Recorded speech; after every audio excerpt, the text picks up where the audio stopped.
Hey everyone, welcome back to our channel, hashtag Walk with Lan, where we cut through the political BS with wit, wisdom, and zero tolerance for nonsense. I'm your host, hashtag Walk with Lan, the guy who turns headlines into head shakers. Today, we are diving headfirst into the hottest Manila scandal. Etong si Representative Joel Chua, no? May salty comeback na comment nga kay Mayor Isko Moreno, slamming the brakes of his shady construction project.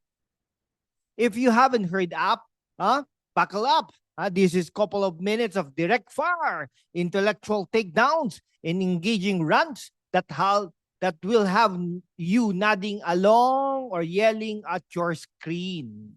August 21, no? Kahapon lang yan, no? Our comeback king, Mayor Isko Moreno, fresh off reclaiming his throne in the May election, goes full detective mode. He strolls into Barangay 334 in Santa Cruz, cameras rolling on Facebook Live, and exposes what looks like a demolition derby gone wrong. We're talking a covered court, daycare center, senior citizens office, and barangay hall extension, all razed to the ground without a single permit from the city hall. And who's allegedly behind this permit-free party? Walang iba kundi si 3rd District Representative Joel Chua, pushing for his Centro Comunidad de Santa Cruz Community Center. Isko doesn't mince words. He locks down the site, confiscate heavy equipment, and calls out Chua directly. Can you demolish government buildings without a permit? Build without one? You are a lawyer. Explain it. Boom! Chua fires back. Calling Isko bully mayor. Pasikat daw, no? So, ano po nga natin? I-share nga po natin yan. Okay? I-share ko lang pa. Yan. Share ko lang po yung screen 2. Ayan ha.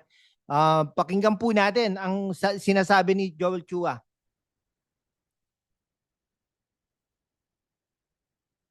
Oops, teka lang.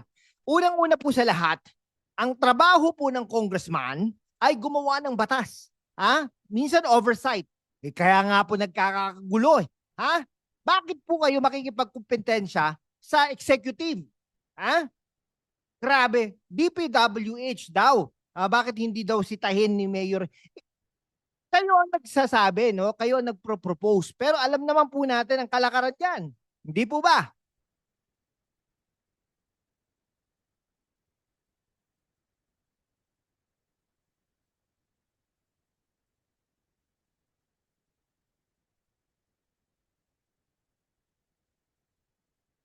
Oh, teka wait lang po. Mga kababayan, dyan sa Maynila, sinasabi ni Representative Joel Chua na pasikat daw si Mayor. Diyos ko, bakit hindi po tama yan? Hindi po naging pasikat si Mayor Yorme Isko Moreno dahil hindi nga trabaho ni Representative Joel Chua yan. Nagsisilakihan ang pangalan ng mga congressman na ito sa mga kanilang proyekto. Biruin mo ba naman? Meron ba namang isang proyekto ng gobyerno na i-demolish without the demolition permit? Magtatayo without the building permit. Ako po, bakit po ganon?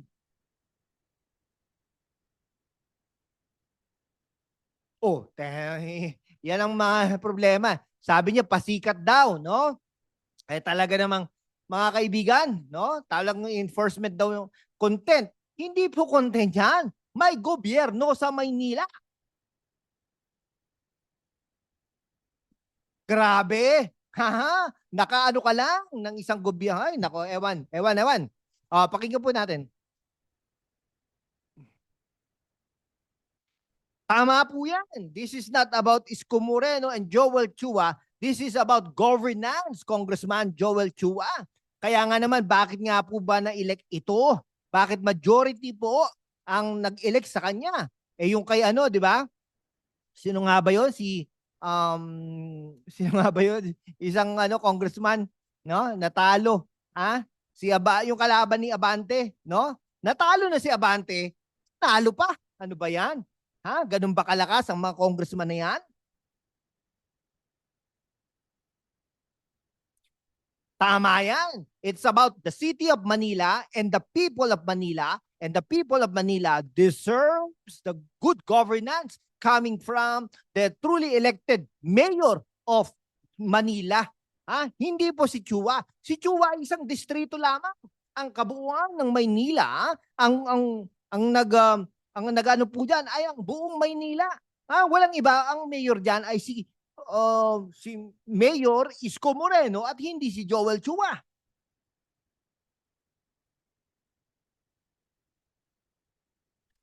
Mali po yun, no? Mali po yun, no? Ang Congress po, ang mga congressmen and women ay dapat nire-representa nyo na ang distrito nyo at ang buong kapuluan ng mga batas na ikabubuti ng inyong mga distrito. At hindi kayo nakikialam sa mga infrastructure. Ang tanong nga bakit po kayo nakikialam sa infrastructure projects ng lokal na pamahalaan?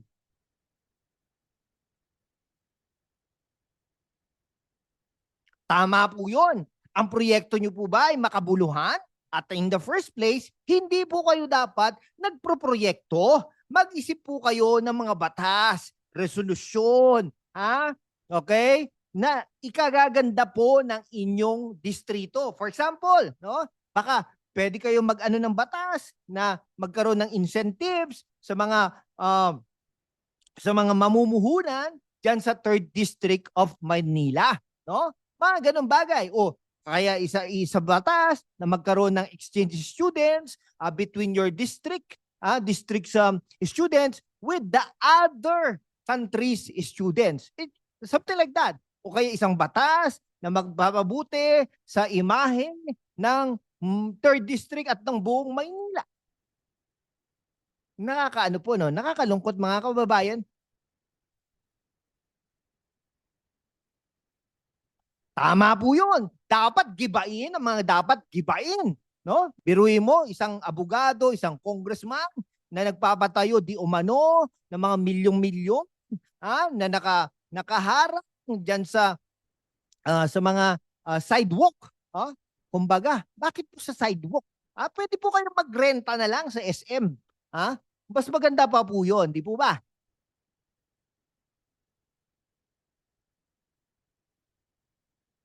Mali na naman. Paano ka? Hindi po taong bayan ang makikinabang dyan.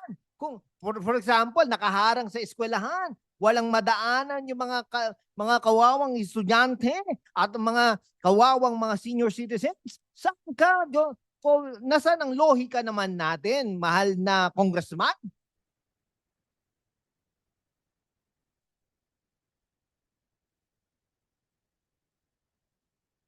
Mali po yun. Dapat kung 90%, itama natin lahat yan. No? Gibain ang mga pinatayo ng mga congressmen. Sa mga gilid-gilid na mga pulis. No? Gibain natin yan.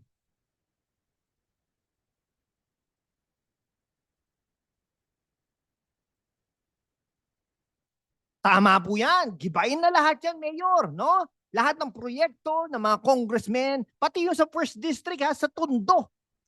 Yan mga yan. Kasi mga young gunners yung mga yan. Young guns. Mga quadcom.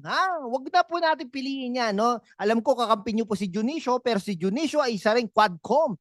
Isang young guns din yan. Kaya mga proyekto ng mga congressmen and women na yan ay gibain.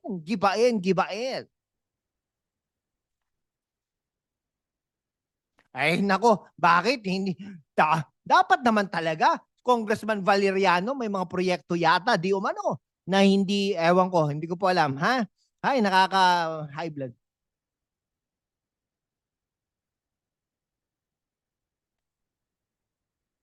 Tama po yan, gibain din po yan.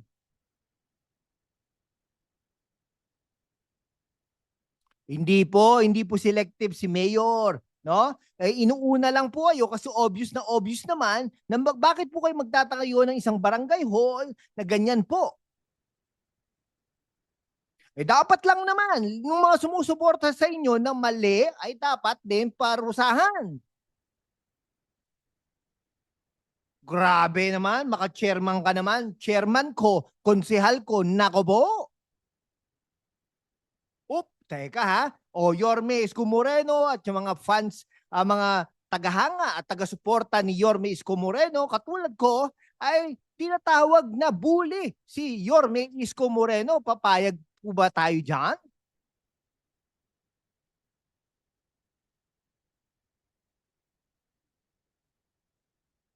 Ay, perwisyo? Bakit po naging perwisyo yung Congressman Joel Chua? Mali po yun. Hindi lang po kalaban ni Yorme Isko Moreno ang ginigiba o kaya naman pinagpapaliwanag.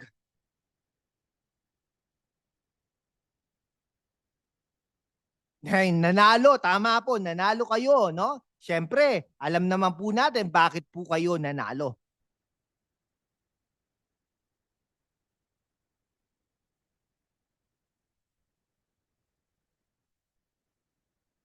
Tama po yan. Representante na hindi kayo nag-aano po ng mga infrastructure projects. Mali po yun.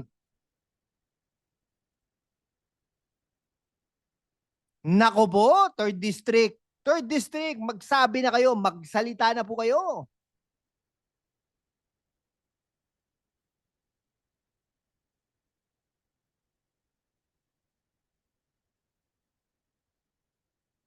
O, kung ganyan naman, tama din po yan. Pero, ay nako, mamaya tayo magko-comment.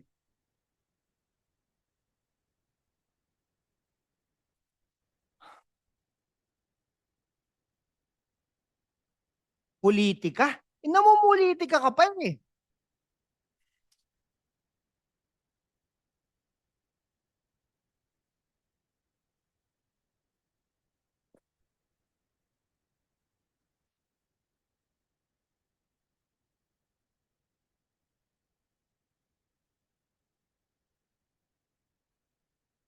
Gobyerno.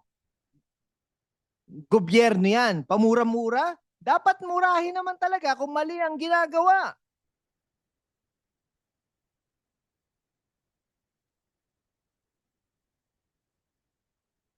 Nako. Ayan ha, magkomento po tayo, no? Wait lang ha.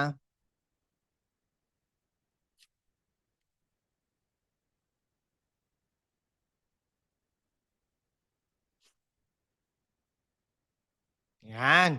Okay, magkomento po tayo mga kababayan. Okay, yan ha. Ayan po natin. O, quick recap lang ha. Okay ha, talagang grabe. Ay, nako. Mga kaibigan, hindi lang po ito chismis ha. Ito ay about governance, ha? Law, politics, and why Manila deserves better.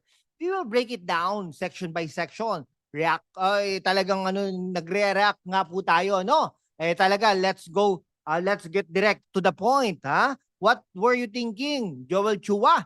Or should I say not thinking, no? Ito po taong ito ay abogado, mga kaibigan, ha? Abogado po 'yan, no? Congressman po 'yan, no? Talagang biruin mo talagang bakit po walang demolition permit kung nagdemolish sila ng isang pagmamay-ari ng City Hall, na talagang community essentials, daycare 'yan, no? Where kids learn, a senior office where elders get support, a covered court, for various fiestas, all, walang permit po. Okay? O, 'di ba? Under the National Building Code of the Philippines, PD 1096, without permits, ha? O, 'di ba? Di po ba? O, parang ang hirap pong talagang paniwalaan. Bakit po may mga ganyan na without the local government approval? Ang lakas naman po naman yata ng taong 'yan, no? Hindi optional, it's batas po, law, no? Sabi ni Chua, it's a DPWH funded project from 2020 pre-his term, and he only proposes stuff, no? Sure, Joel, and I'm just proposing you get a reality check, no? If your name's on it, own the mess. Okay, masyado siyang bully na mayor. Oh, ayan, talaga sinabi niya po 'yan, di ba? Oh, please, bully ha? Is cause enforcing the rules you ignored. Selective, sabi niya. He points out other districts, but you cry foul when it's yours. Viewers, is this the entitlement of a politician who thinks laws are suggestions let's intellectualize this. It's classic case of principal agent problem in governance. Congressman allocate funds, but implementation needs check. Chuwas, dodging like he's in a debate club, not Congress. Joel, if permits so trivial, why not build your office on the moon? No red tape there. But seriously, this reeks of abuse. The president ordered probes into congressmen's flood projects, and while this is infrastructure, same vibe. No? Si Chua, mga kaibigan, sabi niya kay Isko, nagdadrama lang for content, for vlogs. Ay, pot meat kettle. Your response video is pure chatter, no? Ay, stop blaming DPWH. As the representative, ensure compliance. This isn't a witty, it's a weak thing, mga kaibigan, no? Yan. Okay. Wala pong permit eh. That's not oversight, that's overreach. Okay? In political science, this is a pork barrel politics gone rogue, no? Okay, imagine your local park demolished for a better center without notice. Outrageous, tama? Chua's response, move on, elections over, no Joel. Accountability po yan. It isn't seasonal. Sabi niya, ito pa, he calls Isko pasikat. Says the guy whose project screams, look at me funding stuff. Stuff, no? If Isko's a show off, you're the circus ringmaster without a tent permit. Let's engage. Drop your thoughts. Is Chua's evasion intellectual cowardice or political strategy? Ay, nako. Bakit po si Mayor Isko Moreno, no? Siya po ay legend from Tondo Streets to City Hall. Twice, no?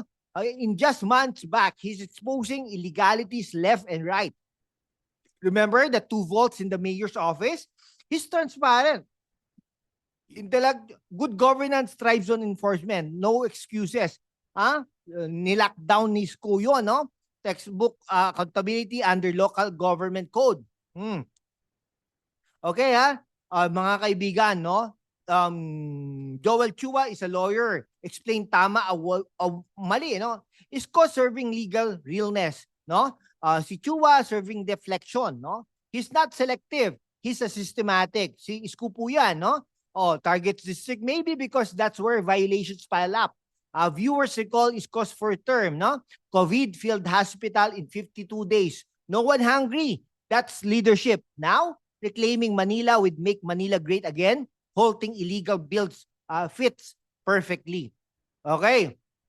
In urban planning, permits prevent chaos. Isko's actions protects public assets. No, Chua's like a kid building Lego without instructions. Isko's a parent saying, "Not in my house." No, they were allies in Ascenso Manileño, but Isko ran again in 2025, won landslide. No, si Chua felt betrayed.